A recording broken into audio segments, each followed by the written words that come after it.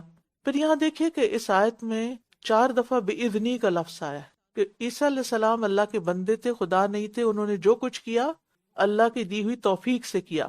اس سے یہ پتہ چلتا ہے کہ کسی بھی نبی کے پاس کوئی اختیار جو ہوتا ہے وہ اس کا ذاتی نہیں ہوتا، وہ اللہ کا دیا ہوا ہوتا ہے. لہذا ان خاص معجزات کی وجہ سے اس کو اللہ سبحانہ وتعالیٰ کے برابر لا کے نہیں کھڑا کرنا چاہیے. انبیاء وہی جانتے ہیں جو اللہ نے ان کو سکھایا ہوتا ہے، وہی بتاتے ہیں جو اللہ نے ان کو بتایا ہوتا ہے، وہی کرتے ہیں جو اللہ نے ان کو حکم دیا ہوتا ہے.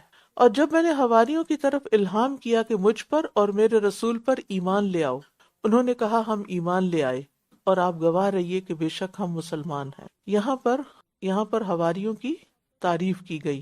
کیا؟ کس بنا پر؟ کہ جب ان سے کہا گیا ایمان لاؤ تو وہ ایمان لے آئے.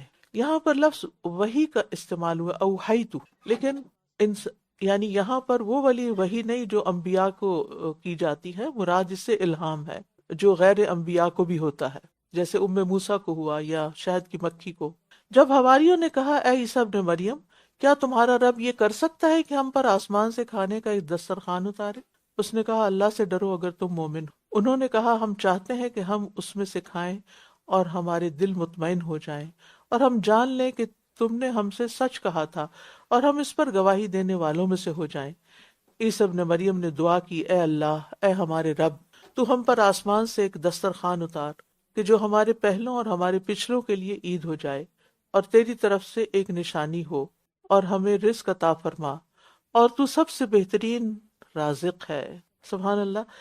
جب دعا کی جاتی ہے تو یا اللہم کہا جاتا ہے یا ربنا کہا جاتا ہے. یہاں عیسیٰ علیہ السلام کی حد درجہ عاجزی نظر آتی ہے کہ دونوں لفظ اور دل سے دعا کریں اللہم ربنا.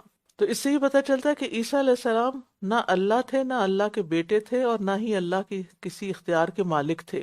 اور اس سے بھی پتہ چلتا ہے کہ ان کے حواری بھی ان میں سے کسی چیز کے قائل نہیں تھے، ورنہ وہ عیسیٰ علیہ السلام سے یہ دعا کیوں کرواتے؟ وہ کہتے کہ آپ یہ سب کچھ کر دیں. اور یہاں یہ بات بھی واضح ہو رہی ہے کہ اللہ ہی بہترین رزق دینے والا ہے. اور اس اعتبار سے بھی بہترین کیوں؟ کیونکہ وہ ان کو بھی دیتا ہے جو اس کی اطاعت نہیں کرتے. آپ دیکھیے کہ انسانوں میں سے جب کوئی کسی کو کچھ دیتا ہے اور اگر وہ اس کی بات نہ مانے، ماں باپ بھی روک لیتے ہیں بچوں سے کہ تم نے اگر یہ کام نہ کیا تو تمہارا وظیفہ بند. لیکن اللہ سبحانہ وتعالیٰ ہماری روزی بند نہیں کرتا، چاہے ہم اطاعت گزار ہوں یا نہ کریں. اور یہ بڑی خوبصورت دعا ہے، جس کو بھی رزق کی کمی ہو وہ یہ مانگ سکتا ہے. وَارْزُقْنَا وَأَنْتَ خَيْرُ الرَّازِقِ. اللہ نے فرمایا کہ بے شک میں اسے تم پر نازل کرنے والا ہوں، پھر تم میں سے جو کوئی اس کے بعد ناشکری کرے گا تو میں ضرور اسے ایسا عذاب دوں گا کہ اس جیسا عذاب میں نے جہان والوں میں سے کسی ایک کو بھی نہ دیا ہوگا. نیکسٹ. وَإِذْ قَالَ اللَّهُ يَا عِيسَى ابْنَ مَرْيَمَ أَأَنْتَ قُلْتَ لِلنَّاسِ اتَّخِذُونِي وَأُمِّيَ إِلَٰهَيْنِ مِن دُونِ اللَّهِ قَالَ سُبْحَانَكَ مَا يَكُونُ لِي أَنْ أَقُولَ مَا لَيْسَ لِي بِحَقٍّ إن كنت قلته فقد علمته تعلم ما في نفسي ولا أعلم ما في نفسك إنك أنت علام الغيوب.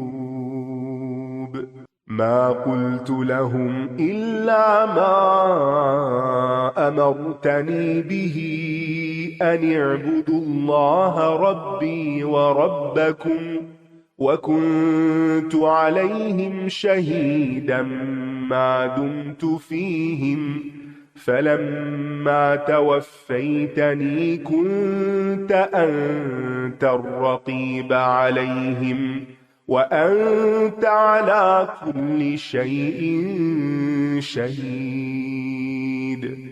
إن تعذبهم فإنهم عبادك وإن تغفر لهم فإنك إنك أنت العزيز الحكيم قال الله هذا يوم ينفع الصادقين صدقهم لهم جنات تجري من تحتها الأنهار خالدين فيها أبدا رضي الله عنهم ورضوا عنه ذلك الفوز العظيم لله ملك السماوات والأرض وما فيهن وهو على كل شيء قدير۔ اور جب اللہ فرمائے گا اے عیسیٰ ابن مریم، کیا تم نے لوگوں سے کہا تھا کہ اللہ کے سوا مجھے اور میری ماں کو دو معبود بنا لو؟ وہ کہے گا پاک ہے تو، میرے لیے مناسب نہیں کہ میں وہ بات کہوں جس کا مجھے کوئی حق نہیں۔ اگر میں نے یہ کہا ہوتا تو یقیناً تو اسے جان لیتا۔ تو جانتا ہے جو میرے نفس میں ہے اور میں نہیں جانتا جو تیرے نفس میں ہے، بے شک تو ہی غیب کی باتوں کا خوب علم رکھنے والا ہے۔ یہاں آپ دیکھیں کہ عیسیٰ ابن مریم کتنے ادب کے ساتھ اللہ تعالیٰ سے بات کر، اور ہم میں سے ہر ایک کو اللہ سے دعا مانگتے ہوئے، عبادت کرتے ہوئے، بات کرتے ہوئے، اپنے دل کا حال بیان کرتے ہوئے ادب سے کام لینا چاہیے، اور یہ ایمان کی علامت ہوتی ہے۔ میں نے انہیں بس وہی کہا تھا جس کا تو نے مجھے حکم دیا کہ اللہ کی عبادت کرو جو میرا رب ہے۔ عیسیٰ علیہ السلام نے کیا کہا؟ اللہ میرا رب ہے اور تمہارا رب ہے، جو میرا رب ہے اور تمہارا رب ہے، اور جب تک میں ان میں تھا میں ان پر گواہ رہا، پھر جب تو نے مجھے اٹھا لیا تو ہی ان پر نگران تھا، اور تو ہر چیز پر خوب گواہ۔ شہید اللہ سبحانہ وتعالیٰ کے اسماء حسنہ میں سے ایک نام ہے، اور شہادت دیکھنے، سننے اور جاننے کے معنی میں بھی ہو سکتا ہے، اور کلام کے ساتھ شہادت دینے کے معنی میں۔ تو ہر چیز کی ہر وقت خبر رکھنے والا صرف اللہ ہی ہے۔ انسان تو دنیا میں آتے جاتے رہتے، اگر تو انہیں عذاب دے تو بے شک وہ تیرے بندے ہیں، اور اگر تو انہیں بخش دے تو بے شک تو بہت زبردست، بہت حکمت والا ہے۔ نبی صلی اللہ علیہ وسلم اپنی امت کے لیے ایک پوری رات یہ آیت نماز میں پڑھتے رہے۔ اس آیت میں بھی اللہ سبحانہ تعالیٰ کے ساتھ انتہائی ادب کے ساتھ بات کی جا رہی، اس کو پکارا جا رہا ہے، لہذا ہمیں بھی کبھی اس آیت کی تکرار کرنی چاہیے اور اس کے معنی میں غور و فکر کرنا چاہیے۔ اور آج جمعے کا دن بھی ہے، نبی صلی اللہ علیہ وسلم کے لیے کثرت سے درود پڑھیں۔ کیوں؟ اس لیے کہ یہ آیت پڑھ کر وہ ساری رات اپنی امت کے لیے روتے رہے، اور ہمارا اتنا بھی فرض نہیں بنتا کہ ہم ان کے لیے کچھ دعا ہی کرتے۔ آپ نے یہ آیت پڑھی اور تکرار سے پڑھی اور روتے رہے، اور پھر آپ نے عرض کیا اے میرے رب میری امت میری امت، یہاں تک کہ اللہ تعالیٰ نے فرمایا بے شک ہم تمہیں تمہاری امت کے بارے میں راضی کریں گے اور تمہیں غمگین نہیں۔ تو یہ بھی نبی صلی اللہ علیہ وسلم کی سنت ہے کہ انسانوں کے بارے میں انسان کے سچی ہمدردی، اور سچی ہمدردی کیا ہے کہ ان کی آخرت کی۔ اللہ فرمائے گا یہ وہ دن ہے جس میں سچوں کو ان کی سچائی نفع دے گی، ان کے لیے ایسے باغات ہیں جن کے نیچے نہریں بہتی، جن میں وہ ہمیشہ ہمیشہ رہنے والے ہیں۔ اللہ ان سے راضی ہو گیا اور وہ اس سے راضی ہو گئے۔ یہی بہت بڑی کامیابی ہے۔ سب سے بڑا ظلم اور جھوٹ اللہ کے ساتھ شریک ٹھہرانا ہے، اور سب سے بڑا سچ توحید اور ایمان ہے۔ تو یہاں اسی سچائی کی طرف اشارہ ہے، یعنی قیامت کے دن توحید والوں کو ان کی توحید ضرور فائدہ پہنچائے گی۔ سچائی دنیا میں بھی فائدہ دیتی ہے اور آخرت میں بھی۔ سچائی نیکی کی طرف رہنمائی کرتی ہے، اور نیکی جنت کی طرف اور جو انسان سچ بولتا رہتا ہے وہ سچا لکھ دیا جاتا ہے، اور جھوٹ برائی کی طرف رہنمائی کرتا ہے، اور برائی دوزخ کی طرف، اور انسان جھوٹ بولتا رہتا ہے یہاں تک کہ اللہ کے جھوٹا لکھ دیا جاتا ہے۔ یہ صحیح بخاری کی روایت ہے۔ اور آخری آیت ہے اللہ ہی کے لیے ہے بادشاہت آسمانوں اور زمین کی، اور جو کچھ ان میں ہے، سب کا مالک وہی ہے، اسی کا اختیار ہے ان سب پر، اور وہ ہر چیز پر خوب قدرت رکھنے والا ہے، یعنی آسمان و زمین پوری طرح اس کے کنٹرول میں ہے، سمیت ان تمام چیزوں کے جو آسمانوں اور زمین کے اندر ہے۔ سورۃ الانعام، سورۃ الانعام مکی سورت ہے، اس کی 165 آیات ہیں، ترتیب کے اعتبار سے 6 نمبر سورت ہے، نزول کے اعتبار سے 55 نمبر سورت۔ اس سورت کا نام الانعام اس لیے رکھا گیا کیونکہ اس میں مویشیوں کا ذکر تفصیل سے ہوا ہے،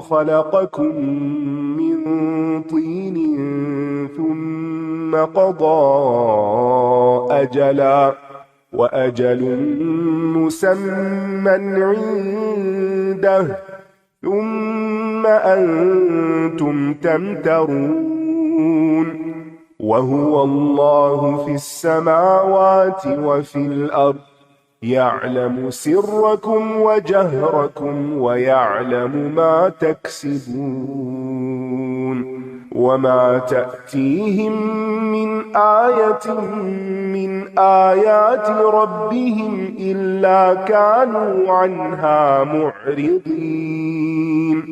فقد كذبوا بالحق لما جاءهم فسوف يأتيهم أنباء ما كانوا به يستهزئون ألم يروا كم أهلكنا من قبلهم من قرن مكناهم في الأرض ما لم نمكن لكم وأرسلنا السماء عليهم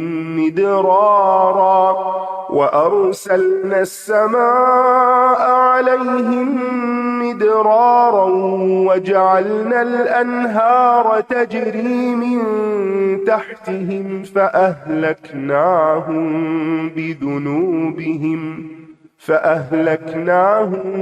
بذنوبهم وأنشأنا من بعدهم قرنا آخرين ولو نزلنا عليك كتابا في قرطاس فلمسوه بأيديهم لقال الذين كفروا إن هذا إلا سحر مبين وقالوا لولا أنزل عليه ملك ولو أنزلنا ملكا لقضي الأمر ثم لا ينظرون ولو جعلناه ملكا لجعلناه رجلا وللبسنا عليهم ما